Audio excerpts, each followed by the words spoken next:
Hi guys, I'm Irina. I'm a Muslim lady who lives in Egypt. As you see, I put on veil.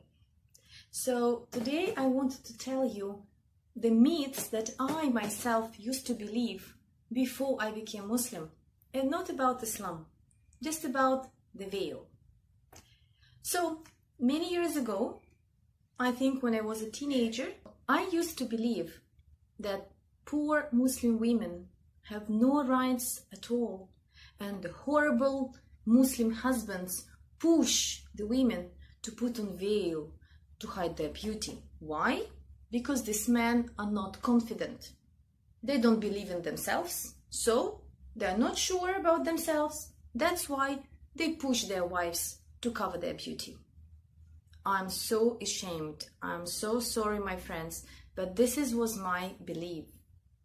Imagine, I feel so stupid now about that. But thank God, later with the time of my life, I met some Muslim people, I met Egyptian people, and I learned from what I saw that all that is just a lie. No one pushes, no one is threatening, and women here in Egypt have a lot of rights. They choose to cover hair or not. They choose to cover face or not. This is a decision of a woman, not a decision of your husband. So I hope that if you used to believe like me about these horrible Muslim husbands, please believe me, that is not the fact.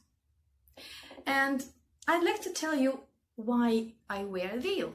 From the history of Russia, I know that Russian Christian women used to be veiled.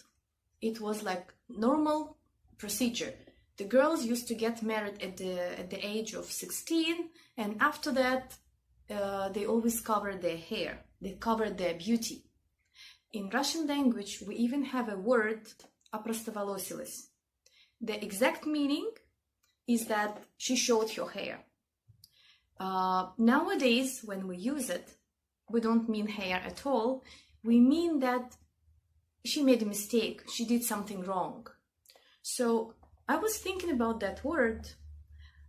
If we have it in our language, so then in the past, let's say 100 years ago and more, 200 and so on, in my country, in my culture, in my religion, the religion of Russia, it was normal to cover the hair. Then I thought that if Islam also teaches women to cover the hair, maybe there is a wisdom behind it which I can't understand. So all this way of thinking made it easier for me to take the decision to put on the veil. So how I finally did that?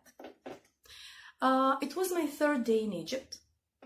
My husband and I were walking on the street when I saw a shop where they sold veils.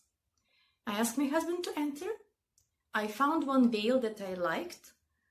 He bought it for me, and I asked the lady who worked there to put it on me. She did that. So I left the shop with the veil, and I just continued. So it was pretty easy for me. I just went to the shop, bought the veil, and I became veiled. I didn't find any inconveniences. I didn't have any difficulties, honestly. So maybe because I was really convinced that this is the right thing for me. When I go to Russia, I still put on veil.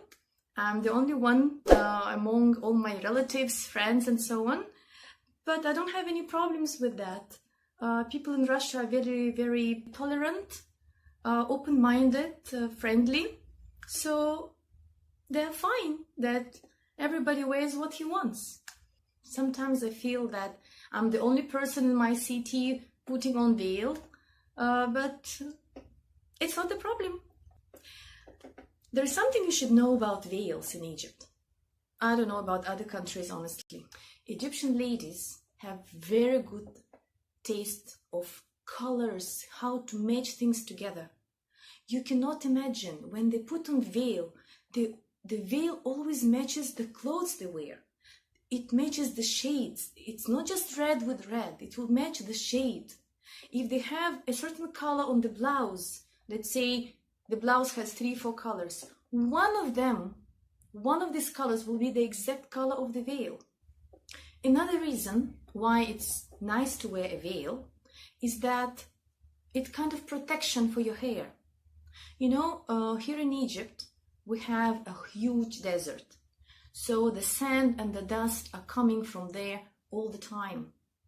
So when you put on veil, you protect your hair from this very strong sun, from all this dust that comes from the desert. So I feel like it keeps me cleaner, which is a good point. Do you know any myths about life in Egypt? If yes, please write them down in the comments. Let's share them and discuss together.